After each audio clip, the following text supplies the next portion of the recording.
4 లక్షణాలు కలిగిన వాడు ప్రపంచంలో ఏ పనిలోనూ ఓడిపోడు అన్నాడు. అందుకోసం అన్ని పనులు అవుతాయి అన్నారు. ఏమిటా 4 లక్షణాలు? ధృతికి, దృష్టికి, మతికి, దాక్ష్యం. ఇప్పటికి కూడా ఉపయోగించేవి ఈ 4. కాగితం మీద రాసుకుని మనలో ఉన్నాయా లేదా చూసుకోవాలి. ముందు ధృతికి, ధైర్యం ఉండాలి. ప్రతిదానికి భయపడుతూ ఉంటే ఏ పని చెయ్యలేము. యథవ ప్రాణం ఎప్పుడైనా పోయేది. కొన్నింటికి తెగించాలి.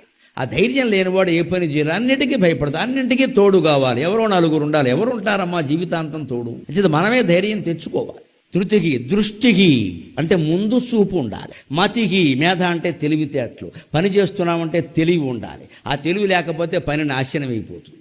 లేకపోతే మందకొడి మనుషులం అయిపోతాం ఖచ్చితంగా. తెలివితేటలతో ఆలోచించాలి. దాక్ష్యం అంటే సమర్థత. అసమర్థుడైన వాడు ఎప్పుడూ ఏ కార్యాన్ని సాధించలేడు. ధృతికి, దృష్టికి, మతికి, దాక్ష్యం ఈ 4 లక్షణాలు ఉంటే హనుమంతుల్లా మనం కూడా పనులు సాధిస్తాం.